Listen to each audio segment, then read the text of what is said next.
हमारा प्लैनेट, जो लाइफ का एक खूबसूरत टेपेस्ट्री है, बदल रहा है। बर्फीले पोल्स से लेकर जीवंत कोरल रीफ्स तक एक चुप क्राइसिस अनफोल्ड हो रही है। फ्रोजन जायंट्स, जो कभी इटर्नल थे, अब वीप कर रहे हैं।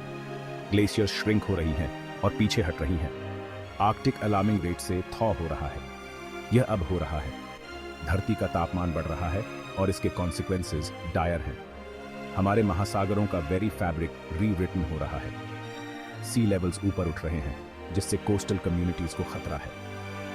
मरीन इकोसिस्टम्स कोलैप्स का सामना कर रहे हैं। हम अपनी ही करतूतों की एक ट्रेजेडी देख रहे हैं। फॉसिल फ्यूल्स पर हमारी डिपेंडेंस ने प्लैनेट को ब्रिंक पर धकेल दिया है। एक्शन का समय अब है। हमें एक्ट करना होगा। साइंस बिल्कुल क्लियर है। ग्रीन हाउस गैसेस, मुख्य रूप से कार्बन डाइऑक्साइड, जो फॉसिल फ्यूल्स के जलने से रिलीज होती है, हमारे एटमॉस्फेयर में गर्मी को ट्रैप करती है।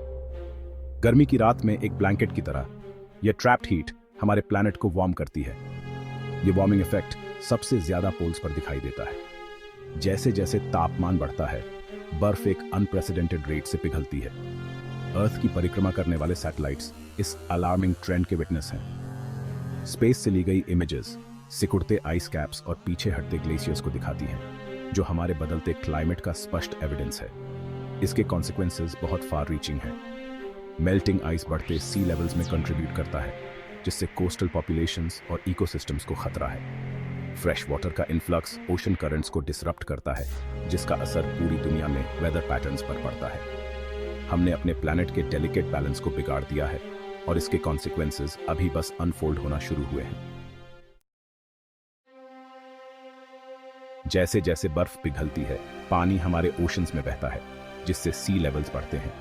कोस्टल कम्युनिटीज, जहां लाखों लोग रहते हैं, एक अनसर्टन फ्यूचर का सामना कर रहे हैं। जो कभी बस्लिंग स्ट्रीट्स और वाइब्रेंट नेबरहुड्स हुआ करते थे, वे जल्द ही समुद्र में डूब सकते हैं। एक ऐसी दुनिया की कल्पना करो जहां मायामी, शंघाई और वेनिस जैसे आइकॉनिक सिटीज लहरों के नीचे सबमर्ज्ड हो जाएं। अगर हम एक्ट करने में फेल होते हैं, तो यही रियलिटी हमारा सामना करेगी। राइजिंग टाइड इस सिचुएशन की अर्जेंसी की एक स्टार्क रिमाइंडर है। इनएक्शन की ह्यूमन कॉस्ट इमेजरेबल है। डिस्प्लेसमेंट, इकोनॉमिक हार्डशिप और loss of life rising sea levels के कुछ डेवास्टेटिंग कॉन्सिक्वेंसेस हैं। सी वॉल्स बनाने और कोस्टल कम्युनिटीज को रिलोकेट करने का समय कम होता जा रहा है। इस इम्पेंडिंग क्राइसिस के इम्पैक्ट को कम करने के लिए हमें अभी एक्ट करना चाहिए। लहरों के नीचे वाइब्रेंट ब्यूटी की एक हिडन वर्ल्ड अपने आप में एक पेरिल का सामना कर रही है। कोरल रीफ्स, जिन्हें अक्सर समुद्र का रेन फॉरेस्ट्स कहा जाता है, जीवंत इकोसिस्टम्स हैं जो लाइफ से भरपूर हैं। लेकिन ये अंडर वाटर सिटीज मर रहे हैं। वार्मिंग वाटर्स के स्ट्रेस के कारण ब्लीच्ड और बैरन हो रहे हैं। कोरल ब्लीचिंग तब होता है जब ओशन टेम्परेचर्स बढ़ता है, जिससे कोरल पॉलिप्स उन एल्गे को एक्सपेल कर देते हैं, जो उन्हें उनके वाइब्रेंट कलर्स देते हैं और उन्हें भोजन प्रदान करते हैं। इन एल्गे के बिना कोरल सफेद हो जाते हैं और बीमारी और मृत्यु के प्रति अधिक ससेप्टेबल हो जाते हैं। कोरल रीफ्स के नुकसान से मरीन लाइफ और कोस्टल कम्युनिटीज पर डेवास्टेटिंग कॉन्सिक्वेंसेस पड़ते हैं। रीफ्स अनगिनत फिश स्पीसीज को हैबिटेट प्रदान करते हैं, कोस्टलाइंस को इरोजन से बचाते हैं और टूरिज्म इंडस्ट्रीज का सपोर्ट करते हैं। उनका डिसअपीयरेंस पूरे मरीन इकोसिस्टम में फैल जाता है, जिससे एक वॉइड रह जाता है जिसे आसानी से भरा नहीं जा सकता। Section 5. Giants in peril. Whales choke on plastic, starve for food. समुद्र के gentle giants whales climate change के इम्पैक्ट से इम्यून नहीं है। ये मैजेस्टिक क्रीचर्स अब एक अनसर्टन फ्यूचर का सामना कर रहे हैं। जैसे जैसे ओशन टेम्परेचर्स बढ़ता है, उनके प्रे का डिस्ट्रीब्यूशन बदल जाता है। प्लास्टिक पोल्यूशन हमारे ओशंस को चोक कर रहा है। व्हेल्स प्लास्टिक की विशाल मात्रा में इंजेस्ट करते हैं, इसे भोजन समझकर। यह प्लास्टिक उनके स्टमक्स में जमा हो जाता है, जिससे स्टार्वेशन और डेथ होता है। व्हेल्स की प्लाइट एक कॉल टू एक्शन है। हमें अपने प्लास्टिक कंजम्पशन को कम करना चाहिए और क्लाइमेट चेंज के रूट कॉजेज को एड्रेस करना चाहिए। हमारे ओशंस का फ्यूचर इस पर निर्भर करता है। Section 6. A glimmer of hope, clean energy for a brighter future. In challenges के बावजूद एक उम्मीद है। क्लीन रिन्यूएबल एनर्जी सोर्सेज की ओर ट्रांजिशन एक रास्ता दिखाता है, क्लाइमेट चेंज को कम करने और हमारे ओशंस को प्रोटेक्ट करने का एक तरीका। सोलर, विंड और जियोथर्मल एनर्जी एक सस्टेनेबल फ्यूचर की है। एक ऐसी दुनिया की कल्पना करो जो सूरज, हवा और खुद धरती की गर्मी से पावर्ड हो। फॉसिल फ्यूल्स के पोल्यूशन से मुक्त एक दुनिया जहां हवा क्लीन हो और महासागर हेल्थी हो। यही वह फ्यूचर है जिसके लिए हमें प्रयास करना चाहिए। क्लीन एनर्जी टेक्नोलॉजीज में इन्वेस्ट करना, एनर्जी एफिशिएंसी को बढ़ावा देना और फॉसिल फ्यूल्स पर हमारी रिलायंस को कम करना एक ब्राइटर फ्यूचर की दिशा में क्रूशियल स्टेप्स हैं। एक सस्टेनेबल एनर्जी सिस्टम में ट्रांजिशन आसान नहीं होगा, लेकिन यह हमारे प्लैनेट की हेल्थ और आने वाली जनरेशंस की वेलबींग के लिए एसेंशियल है। Section 7, protecting our blue heart marine reserves as sanctuaries. जिस तरह हम जमीन पर अपने नेशनल पार्क्स और फॉरेस्ट्स को प्रोटेक्ट करते हैं, उसी तरह हमें मरीन रिजर्व्स, समुद्र में प्रोटेक्टेड एरियाज एस्टैब्लिश करने चाहिए जहां फिशिंग और अन्य एक्सट्रैक्टिव एक्टिविटीज रिस्ट्रिक्टेड हों।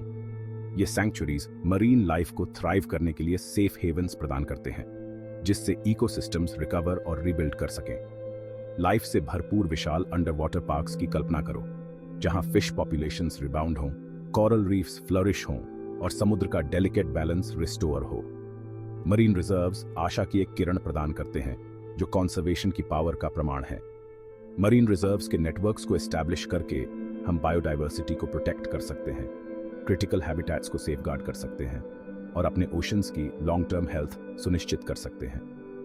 ये प्रोटेक्टेड एरियाज लिविंग लैबोरेटरीज के रूप में भी काम करते हैं, जो मरीन इकोसिस्टम्स के फंक्शनिंग में बहुमूल्य इंसाइट्स प्रदान करते हैं। Section 8, The Power of One. Your actions can make a difference. अपने ओशंस को बचाने की फाइट सिर्फ गवर्नमेंट्स और ऑर्गेनाइजेशंस की रिस्पॉन्सिबिलिटी नहीं है। यह एक कलेक्टिव एफर्ट है जिसके लिए हम में से हर एक की पार्टिसिपेशन की आवश्यकता है। हमारी डेली लाइव्स में छोटे छोटे चेंजेस भी एक बड़ा डिफरेंस ला सकते हैं। जब भी पॉसिबल हो, वॉकिंग, साइकिलिंग या पब्लिक ट्रांसपोर्ट का यूज करके अपने कार्बन फुटप्रिंट को कम करें। एनर्जी एफिशिएंट अप्लायंसेस चुनें और उन बिजनेसेस को सपोर्ट करें जो सस्टेनेबिलिटी को प्रायोरिटाइज करते हैं। हर एफर्ट, चाहे वह कितना भी छोटा क्यों ना हो, एक हेल्थियर प्लैनेट में कंट्रीब्यूट करता है। याद रखें, आपके द्वारा रिसाइकल की जाने वाली हर प्लास्टिक बॉटल, आपके द्वारा चुने गए हर रियूजेबल बैग, आपके द्वारा एंजॉय किए जाने वाले हर मीटलेस मील से फर्क पड़ता है। Section 9, from awareness to action. Join the fight for our oceans. Knowledge ही पावर है। अपने आप को और दूसरों को उन चैलेंजेस के बारे में एजुकेट करें जिनका सामना हमारे ओशंस कर रहे हैं। अपने फ्रेंड्स, फैमिली और कम्युनिटी के साथ इंफॉर्मेशन शेयर करें। जितने ज्यादा लोग इश्यूज के बारे में अवेयर होंगे, हमारे सॉल्यूशंस खोजने की संभावना उतनी ही ज्यादा होगी। हमारे ओशंस को प्रोटेक्ट करने के लिए काम करने वाले ऑर्गेनाइजेशंस को सपोर्ट करें।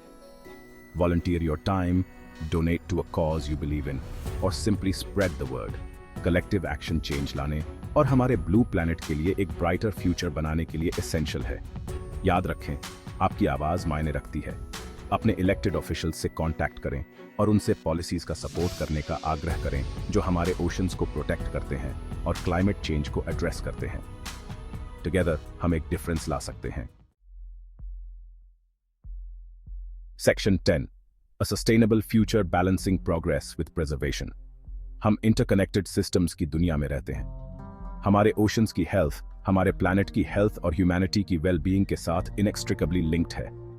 हमें प्रोग्रेस और प्रिजर्वेशन के बीच बैलेंस बनाने का एक तरीका खोजना होगा जो आने वाली जनरेशंस के लिए एक सस्टेनेबल फ्यूचर सुनिश्चित करे।